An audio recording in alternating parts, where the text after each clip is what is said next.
Last time we spoke, we talked about lean implementation in business and considered where, as a business, we want to be and what we want to achieve. And so you spoke about some of the goals to that implementation being building more capacity, building resilience into the business, so maintaining business on the downswing, and continuing to be the one who's reliable and reputable, and differentiating the business from our competitors. So, but what we also spoke about was, or what came up was the fact that as many as 50% of lean implementations are unsuccessful. So we've only discussed really the upside of a lean implementation and why, and even went into a bit of how we would go about it. But it sounds like there is some risk in investing in taking on a lean approach to business. And I guess I'd like to explore with you what are the risks? Well, that's a very good question. And when I think about what one of the risks are, lean is about what you're doing now or what you've just completed, and it does drag your focus of attention away from the long term and the medium term down into the immediate. Did I make the widget today? Did I make the 20 that I needed to make? What was the failure mode today? What did I do maybe the last few days or the last week might be the widest perspective that lean drives some of the team and the operational frontline leaders to. And, we're told as small business, medium business leaders that we need to think strategic, we need to think the long term. And for those who are listening in, you might want to include that chart that I drew up for you earlier in the week, which talked about that technical, where people get stuck in trying to drag your thinking into operational matters or into strategic ones, that medium-term thinking, where are we now, where do we want to be, and how we're going to get there, or the strategy, which is what do we do, who are our customers, and what's our area of excelling, where do we excel as a business. And lean can help prove to yourself if that's an area that you do actually excel. Lean can help you with repeat common cause errors that are made over and over again, which says, well, we're here now at this error rate, and for us to be successful in the medium term, we need to chop that error rate down by 20%. A lot of the tools that Daniel and I would talk through with you and the clients are much more tactical. What was the error rate today? Dragging your attention upstream, it's really hard, especially if you've got this really cool toolkit of things that will tell you what's happening today. Mm-hmm.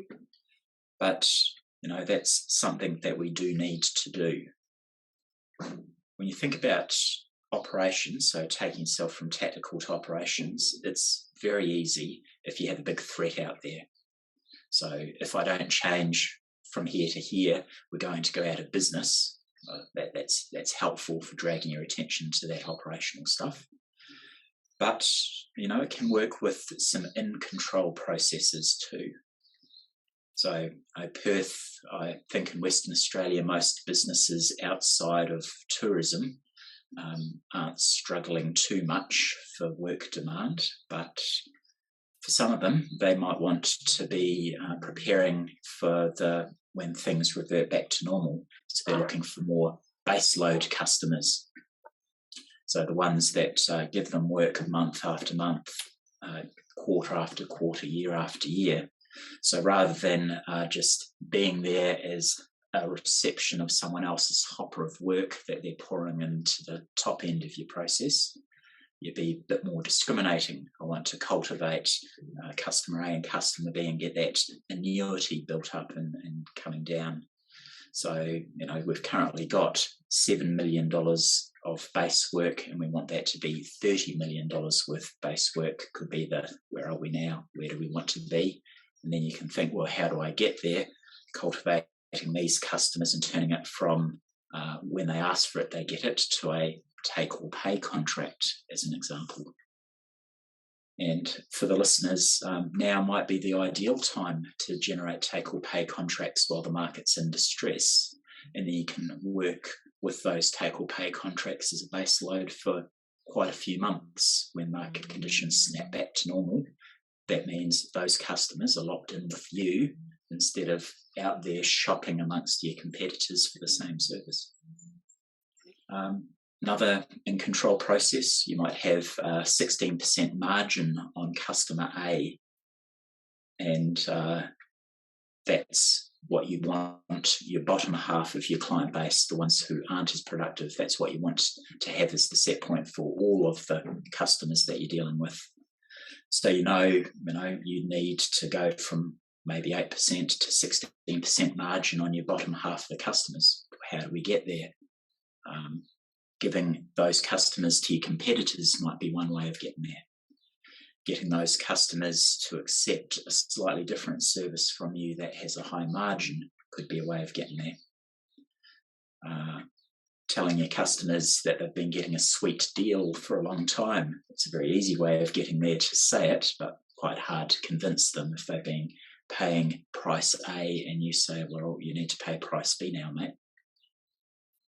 And then strategy is thinking about who the customer mix should be and what your key differentiator might be. And, lean can test whether you're fooling yourself that differentiator is actually real, or it's just one that you made up and you are hoping for it to be there, but it actually is a different differentiator of why people go to you rather than go to someone else. And a question I ask some of the clients, when was the last time that you asked them why they do business with you instead of someone else? Why are the customers signing up with us and not signing up with someone else? Is it a price thing? Is it a momentum thing that they've signed up with you and they just haven't changed their pattern? Or is there a differentiator that means that you attract a certain type of customer over another type of customer? You might be attracting the mafia as a customer, so your well-respected differentiator is you're attractive to thieves. It may be that your differentiator is you have high levels of integrity. So the market says, well, we need some integrity. We need to buy some credibility by doing business with you. You've got good environmental performance. You've got good social responsibility performance. But knowing, testing what it is, and then deciding whether it's what you want it to be, and using some of those lean tools in the now to test how credible that differentiator actually is. My differentiator, I've got high quality, lean's telling me I'm running a 1 Sigma process. Well, I don't have high quality, I just have a good way of stripping the defects out from getting into the hands of the customers. Yeah, I'm curious about this Lean Six Sigma graph, the complexities of thinking that you shared with me. Can you explain this a little more? Give it a go, and I'll say that this is a bit of thinking that comes from the military and the big end of consulting, where they're always trying to get those C-level people to think more strategically. So a lot of us get caught in that technical loop. We want to be the technical expert, and we've talked in the past about the trap of being the technical expert, rather than allowing our team, who we pay good salaries to give us the technical advice and ask those open-ended questions of them. What do you think we should do? Being a good question. But people get stuck there and they get comfortable there. No one gets criticised for challenging why we had a defect in the last batch. No one gets challenged for being a technical expert in how the process works. And then the question is, so if it's really comfortable and no one gets challenged and everyone gets rewarded for that space, how do we drag our thinking further up the chain? Who's doing the thinking of, well, where are we now? Where do we want to be? And how do we get there? Which starts to think to the market and the environment that we're working in. And then as the business owner or a senior business leader, how often do we think about the politics and the human side of the situation that we're in? Why is it that we're doing what we're doing? Who are our customers? Who should they be? And how do we excel as a business? And we touched on the differentiators before. What makes us different is very closely coupled with how do we excel. And dragging yourself up the chain, just sometimes it's as simple as looking at some of those lean messages that you're getting from your process over a longer period instead of looking at this shift or this week. What did it look like now versus what did it look like 16 weeks ago? What did we plan to do 16 weeks ago? Did that go well? What didn't go as well? What should we do differently for the next 16 weeks? And on the strategy, there will be very few West Australian businesses that are considering what's going to happen when COVID's done with, what's going to happen when the labour market is opened rather than closed. And really curious question, is it going to be much different than what you're seeing today? So knowing that, Warren Buffett, I don't know if you know, Warren Buffett talks money, very successful business that he runs over in the US. Warren Buffett is also known as the Oracle of Omaha, but one of his good sayings is, a rising tide floats all boats. So, when positive momentum's there, everybody's businesses get lifted up. The interesting thing is when the inevitable tide goes out and the boats are all exposed, who's actually not in a good position, or as he puts it, who's naked under the water and no one could see because the water level is so high.